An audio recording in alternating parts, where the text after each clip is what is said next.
Well, folks, it appears that it is 3 o'clock, so we will start our session. There will be times for you toward the end to ask questions, but we'll ask for you now to perhaps mute because we seem to be getting a little feedback. But I'd like to introduce myself, and we'll be introducing some more of our team in just a minute.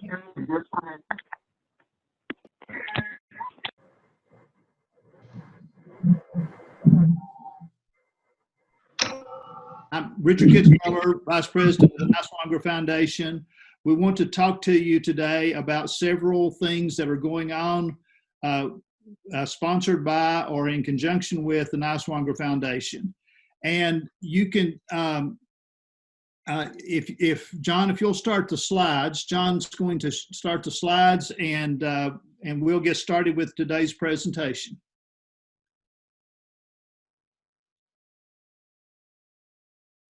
And you may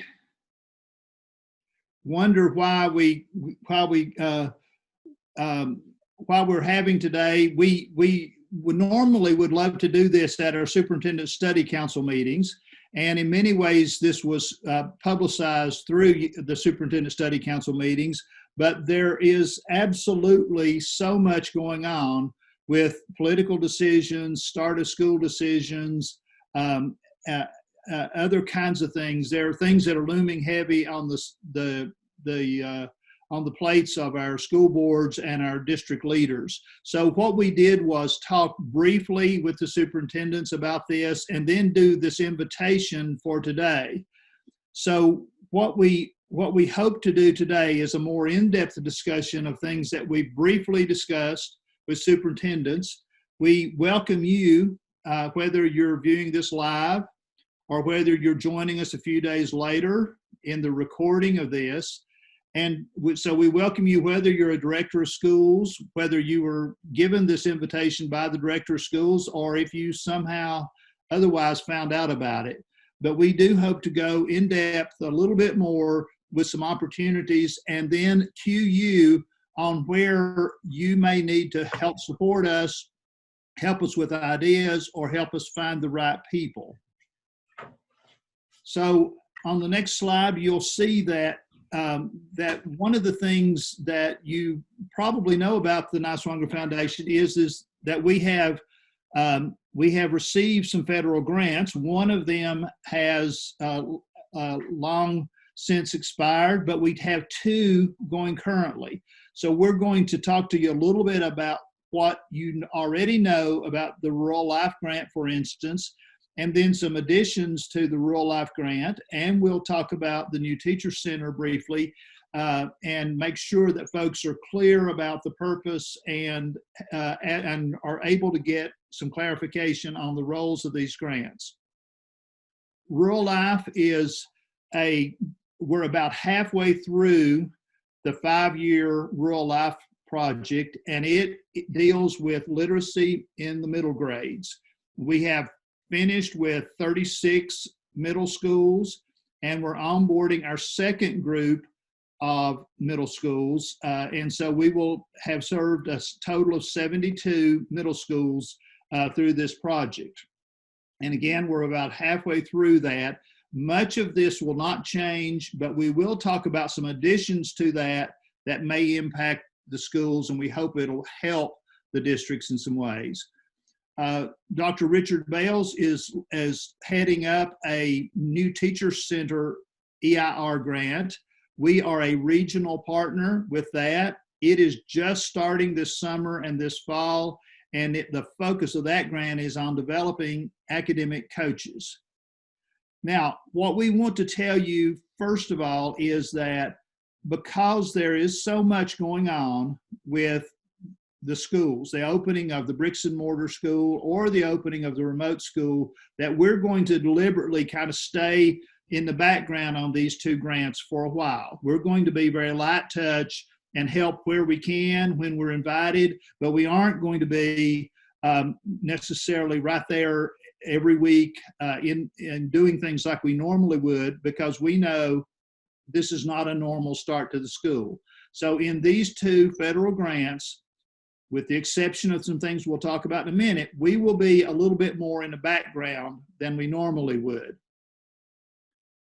John, we also want to mention some other things that need a little bit of attention, but not much. But we wanted to take time when we had an audience and when we had a few moments to explain about some other things that have some affiliation with the Niswonger Foundation. The first one you can see there is the Tennessee Community CARES Grant. CARES Grant is the federal money that flows to the states. Some of the schools have received CARES money, but there is $150 million that will be given through this grant out to schools. So we'll be talking about our role and maybe your role with that. We'll talk to you about Rural Education Labs of Appalachia. We'll talk to you about the Niswonger Online Program, the Niswonger Care Advisor Program, and the WeTrack program. Those are things we'll talk about today. Now, the Rural Life program, some things that the things that aren't changing are that we have supported the schools, the first 36 schools. We are onboarding with our next set of schools and developing school plans with them. We have added, though, some sustainability grants, which will help the first group of schools in their continued support. We had some funds and we had interest and we have some coaching availability to help those schools. But other than to know that they're going on, there's probably not a lot that the superintendent or central office folks need to do other than simply be aware of it and support the processes of the schools. Next slide. But we are going to start something that through the Rural Life, using the federal money, that in just a minute, we'll let Bethany explain to you some things. We, as I said, we have been working with the Superintendent Study Council for several weeks, and we had a poll of how can we help, or what needs do the districts have that the Niswonger might be able to help with. And you can see here the responses from surveys from the superintendents. Down in the bottom right corner, those pieces of pie in the circle graph relate to the curriculum. And in many ways, school districts have taken care of the curriculum. They're either designing their own remote learning curriculum or they have bought a third-party curriculum series. And we certainly will be prepared to help if we can for those. The two bigger pie charts, the green and the purple, relate to a network of getting a network of folks together that involved in rural and remote, and also maybe coming up with some best practices and some procedures and resources that people can use. So we will be willing to help in any of these areas, but the ones that we haven't talked much about, Bethany is going to give you two examples using Rural Life federal funds to help in our districts. So I'll now turn over to Bethany Fillers. Good afternoon, everyone. I am excited to share some information about a networked improvement community that we are going to be launching as a part of Rural Life. It's called the Network of Champions, and that name really comes to us because with teachers and leaders and the challenging and rewarding work that's involved with improving student outcomes, specifically at the middle school level and specifically within the literacy classroom. So we're going to provide participants with a community of support focused on learning and implementing the newly adopted ELA materials. And that will be both for the traditional classroom setting as well as provide support for how we would deliver those materials in a virtual or digital learning space. So John, we'll hit the next slide. So we are Excited as well to share that we are partnering with TNTP for this networked improvement community. And through that partnership, members will both set a vision for and collectively work toward improvement in achieving high quality ELA instruction in that middle school setting. And the focus will specifically be on providing high quality instructions for all students, fostering increased student ownership of that rigorous learning, cultivating and sustaining a culture of learning in that middle school setting, and maximizing instructional time. Again, both in traditional classroom settings and virtually. And to speak about the activities that the network will engage in, we'll engage in regular face-to-face and most likely for the next foreseeable future, virtual learning experiences. We are thinking that members will be a part of this larger network, but within that large network, a part of affinity groups where they will work with other educators or leaders, instructional coaches who are using those specific ELA materials that they have adopted as well. So subgroups within the larger network.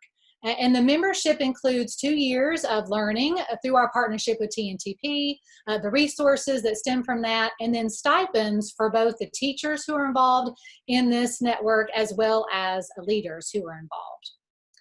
And we originally had shared that applications would be due toward the end of July, but we've kind of revamped that timeline, just given everything that's going on, and those are now for September 7th, so around Labor Day.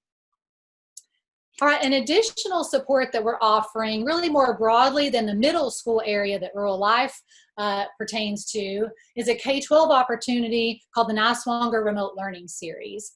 Right, and it is set to provide educators opportunities to extend and refine practices, engaging students in remote and or online learning. Like I shared, it's open to all K-12 educators in the region, and it'll be a virtual learning series set to showcase high impact practices, model strategies, share resources, and educators will be able to attend live, much like we are now, through an interactive Zoom session, or view those sessions at their convenience as we are recording those and posting those to the Niswonger Remote Learning Series website that we're developing.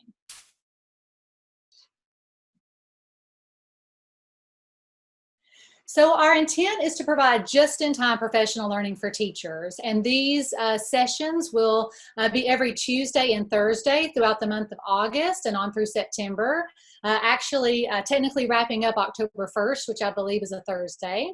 And again, we want educators to leave with tools and resources they can immediately put into practice. So it's going to be very action-oriented professional learning. And lastly, we really want, our intent here is for this series to serve as a network for educational professionals to collaborate with each other, share resources, and just engage in some just-in-time conversation with others who are facing some of the same challenges they are during this time.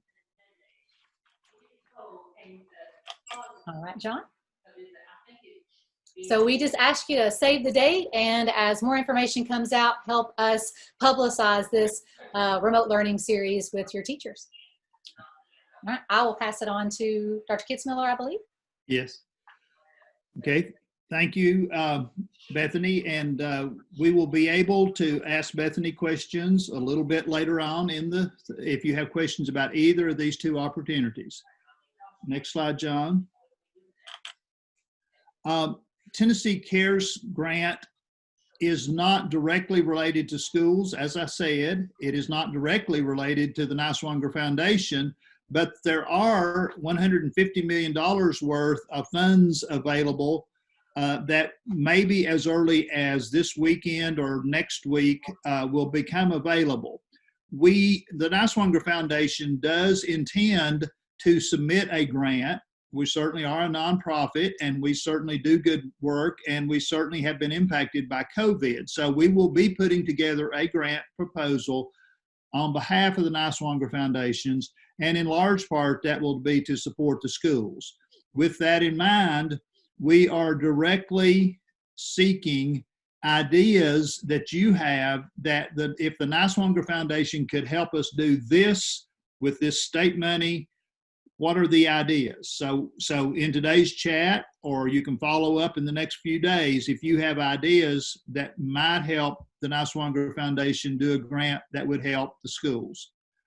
You might also, there are community groups out there that are local nonprofits that may have been impacted by COVID. They may be a great service to your schools. You know, there may be groups we don't know about. If you know of such groups, please point them to the Department of Human Services website. Let them know about this grant. Let them know of the August 1 start. The funds will be there until they're spent. It's almost a first come, first serve. So folks will need to be ready to move quickly if they want to get money for their nonprofits. Now, we can't do a lot of technical advice or such, but if there are groups who just want to ask us some questions, we have studied the proposal. We know a little bit about what they're looking for. And so if there's a small nonprofit or maybe a startup that needs some help, we would certainly be open to them contacting the Niswonger Foundation, and we'll help as much as we possibly can. So just know the timeline. They're looking for nonprofits to spend the money between August 1st and December 31. So know about that and ask questions if you have them. Next slide, please, John. Now, the Regional Education Lab of Appalachia has entered into an agreement with us that's really pretty exciting. It's late-breaking news. There are 10 federal regional education labs in the country. The one serving Tennessee has agreed to help the Niswonger Foundation schools to support their online learning, remote learning, and blended learning.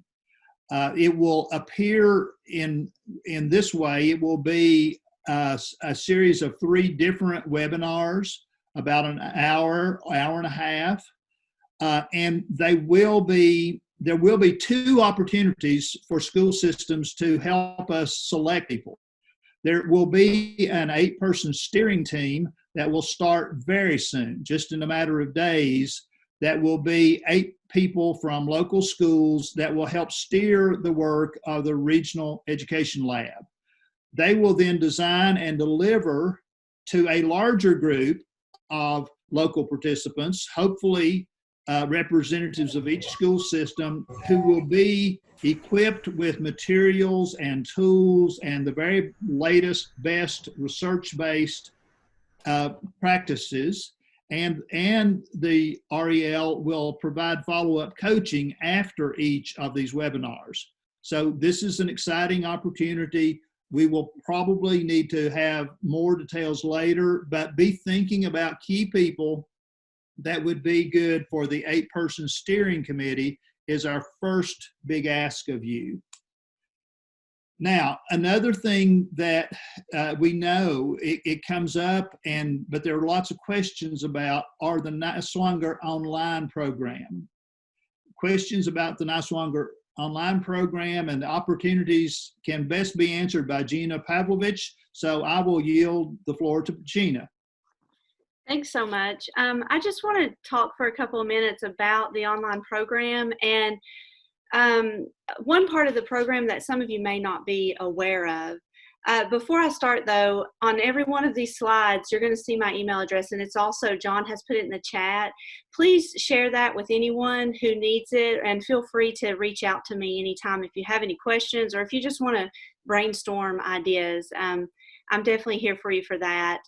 The first thing here is I want to stress, and I'm kind of planting a seed, because if you are wanting to develop or expand an 8th grade enrichment program at one of your middle schools, I don't see that happening this fall.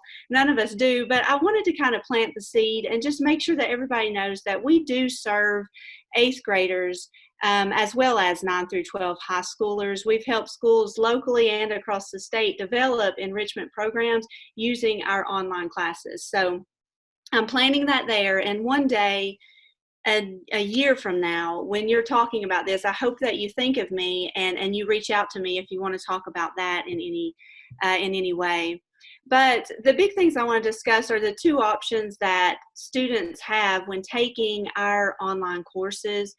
First off is the fully online asynchronous course. This is where you enroll your students, we hire the teachers, we take care of the rest.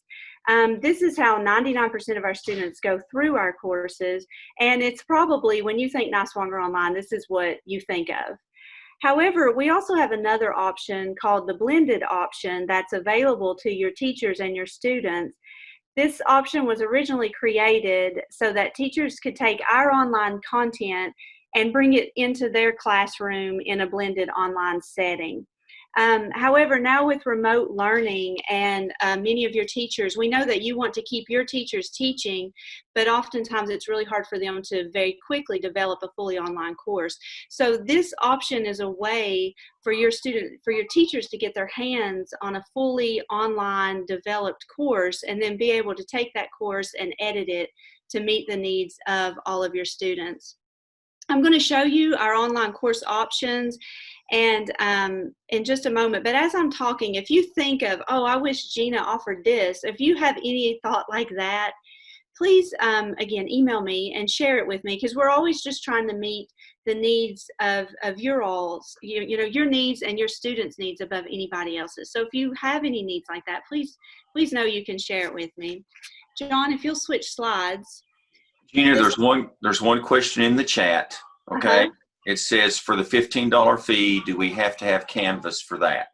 No, you do not. And I'll explain that in a little bit better in a second. This slide here, these are our fully online course options. So again, this is the $125 seat fee because I'm hiring the teacher and we're doing all of that.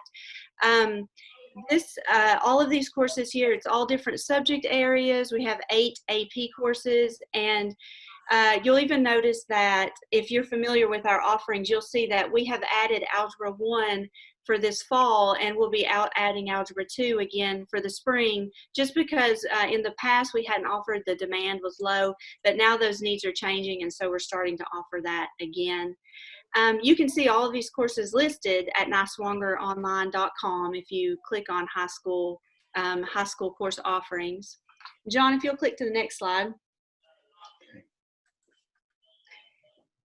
Now this one is our course offerings for the blended option.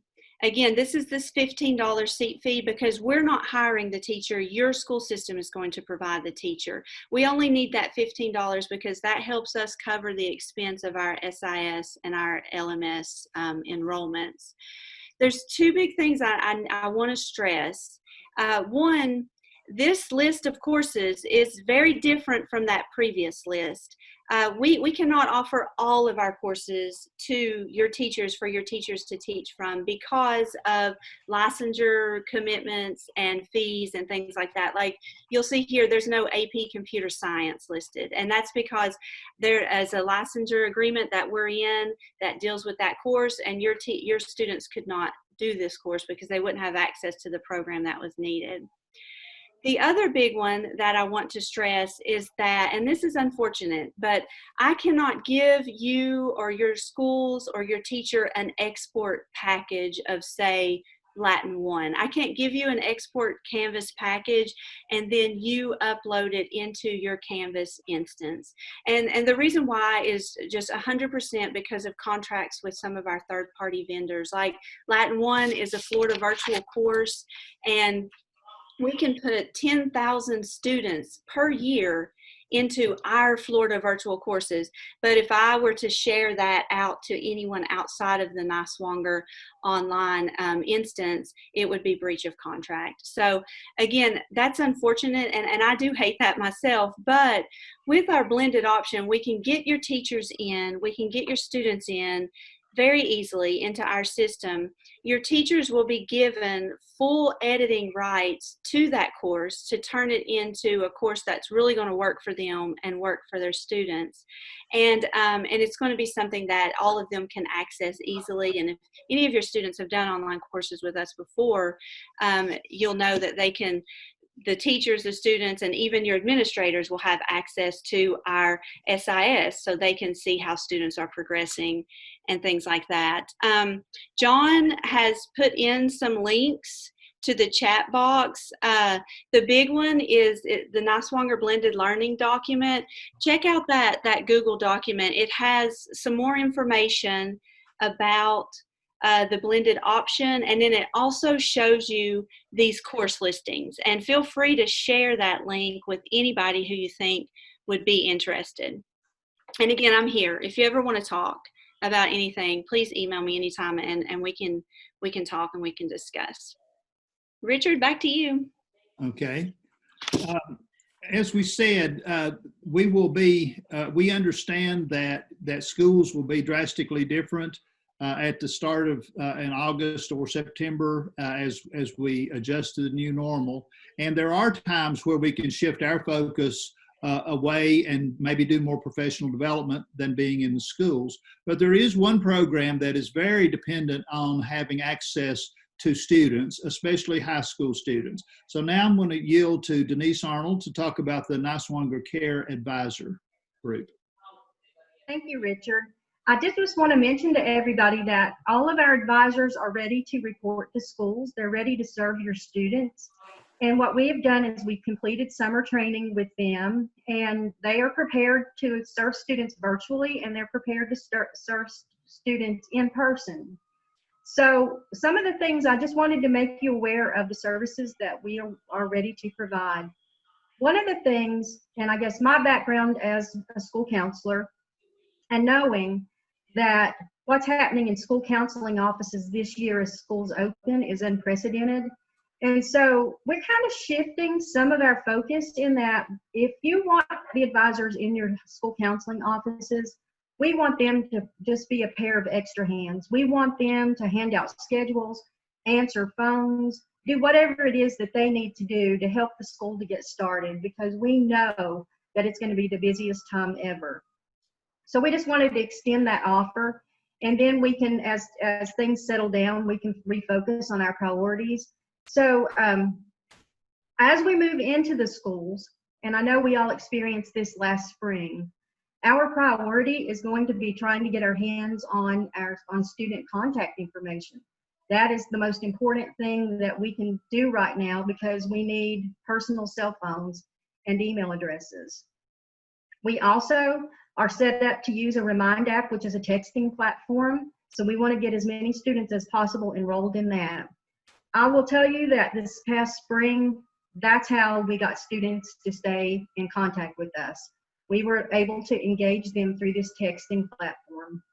So we know that's incredibly important.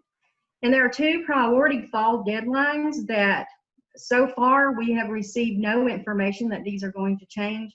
And actually it has been indicated that they will not change. So the Tennessee Promise is the first thing that we start doing. We hit the ground running because students, the application opens on August 1 and then closes on November 1. So that's an incredible amount with over 6,000 students in the schools that seniors in the schools we serve. So we really want to make that a priority. And also we have a lot of our colleges that have a fall deadline for applications. So we want to be able to reach those students as well. And we're prepared to do that. John, if you want to go to the next slide.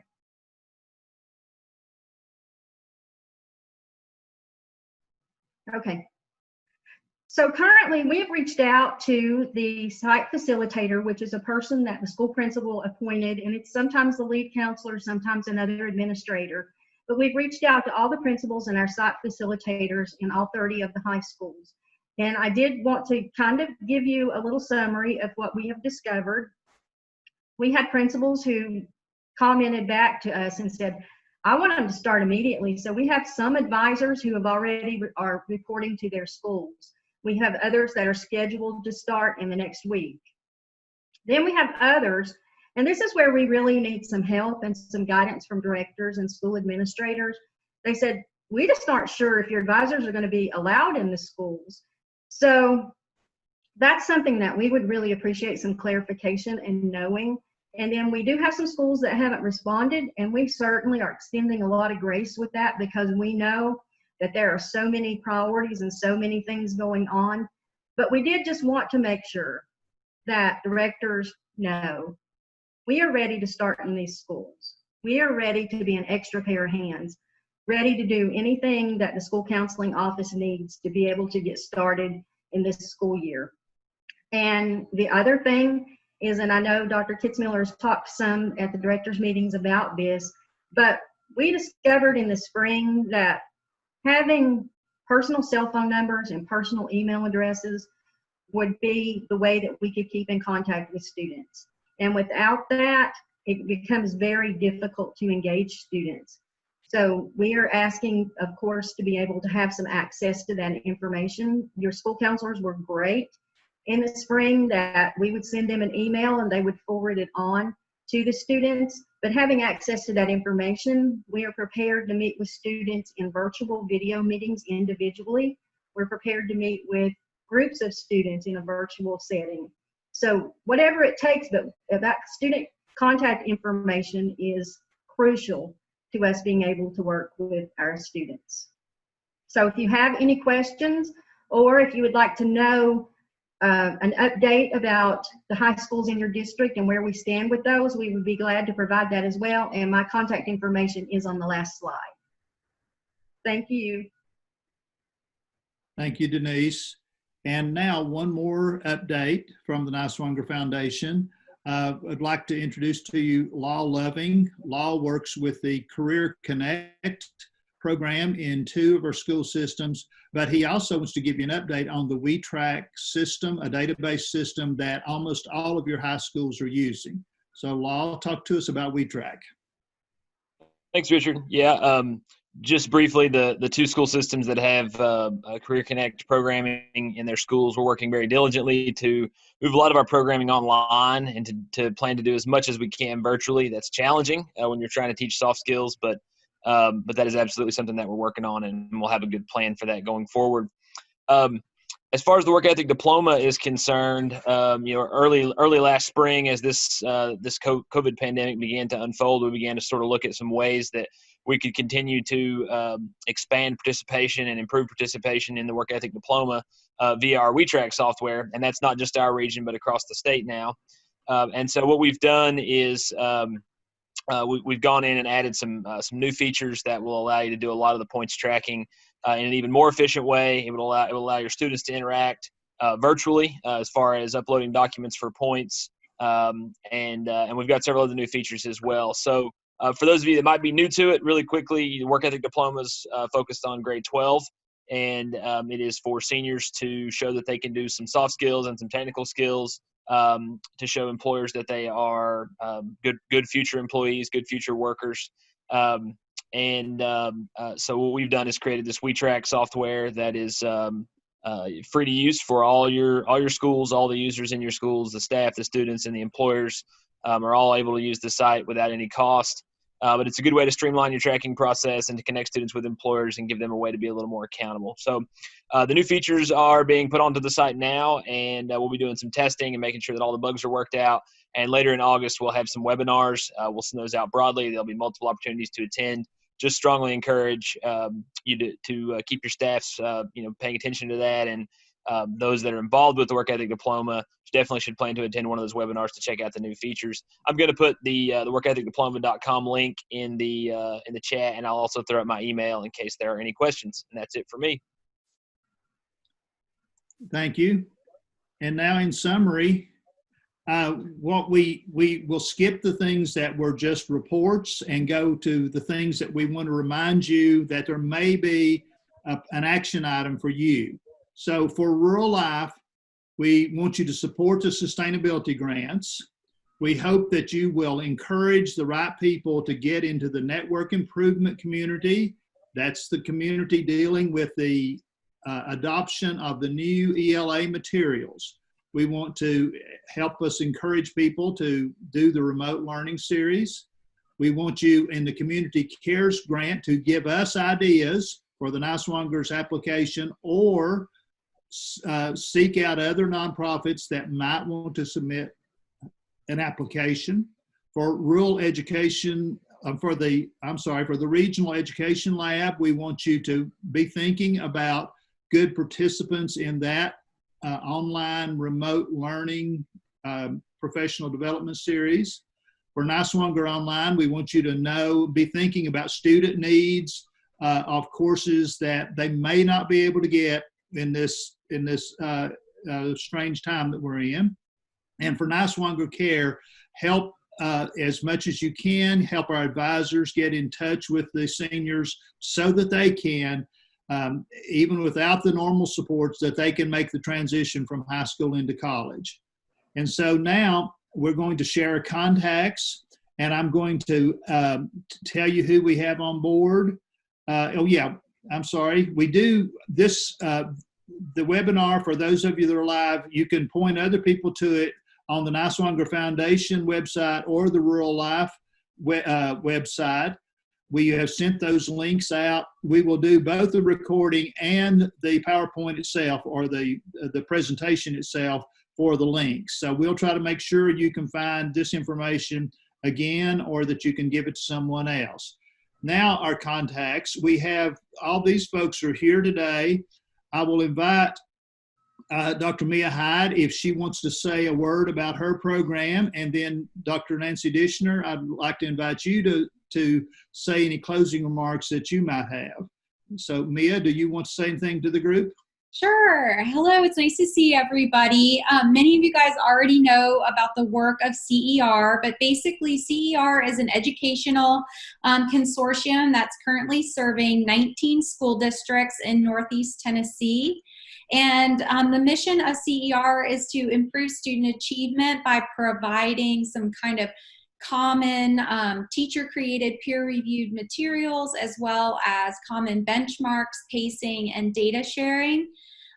We do have 40 teacher-led curriculum teams, and this comprises about 200 teachers from across our region. These are the best of the best, and they are working on the materials. And it's very exciting. Teachers are really at the heart of this work, and I'm just so proud of the work that they're doing. If you're currently already a member of CER, then you will have access to the teacher-created materials in the next week or so, as that website finishes being developed and loaded with the teacher-created materials. If you're not currently part of CER, you can contact me and I can tell you more about it.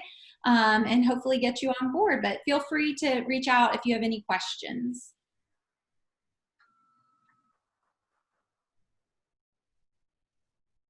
Thank you, Mia. Nancy, are you there?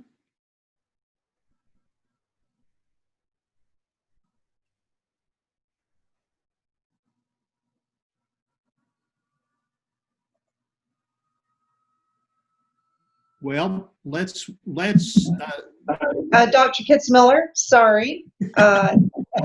Here I am. I was having a lovely conversation with myself, and I was on mute. So, but I want to thank, first of all, I want to thank Dr. Hyde, because it's the first time I've gotten to officially say Dr. Hyde.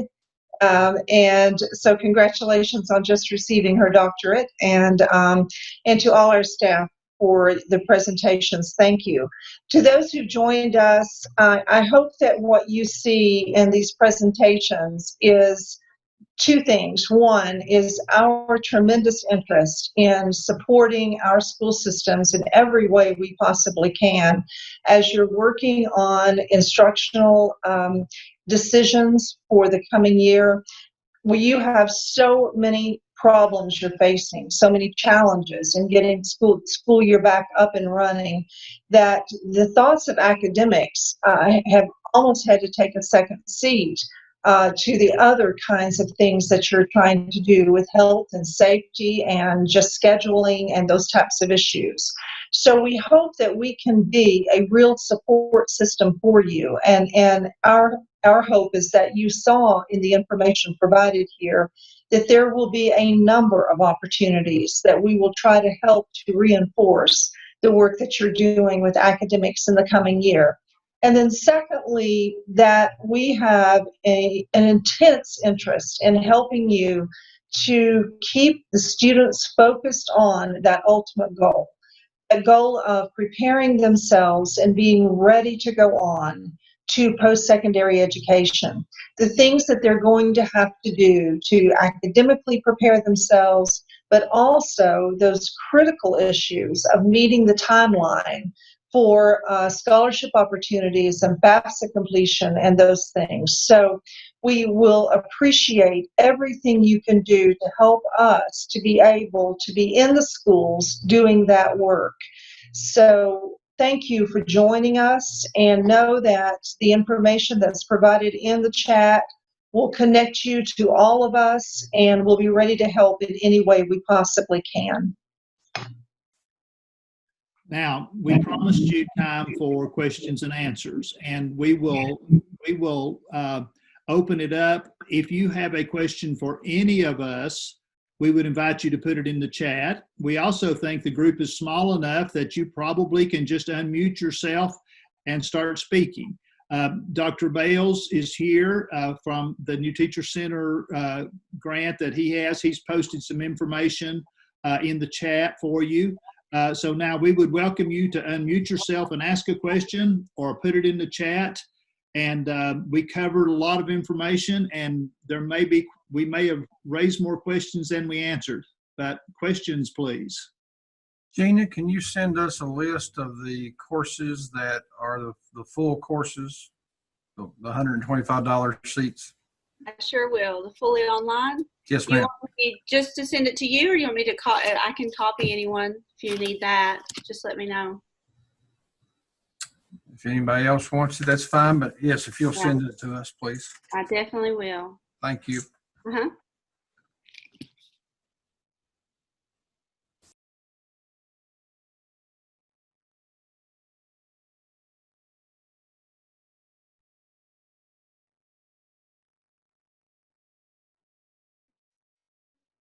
It is hard to exercise wait time in a Zoom meeting, but I see nothing in chat. I see nobody unmuting themselves. So I'm going to wrap us up with some thank yous and then pledge that we will actually stay on here for several more minutes. All of our staff will stay on here for several more minutes in case you wanted to ask it a little bit. If you're formulating your question, or if you want to ask it with a smaller group, we'll stay on here as much as we can. But I hope you understand that Niswonger Foundation wants to be a partner with you in this thing. We want to help whenever we can. We want to stay out of the way when we need to. We want you to understand that we want to help, and we're pledging to do that. So we hope that you can start this year. We give you the best wishes for the opening of schools, the best for the staff and for the students and for the health of all involved. So we will stay here as long as anyone wants to talk, but otherwise we thank you for your presence today. Thank you for what you're doing in the schools.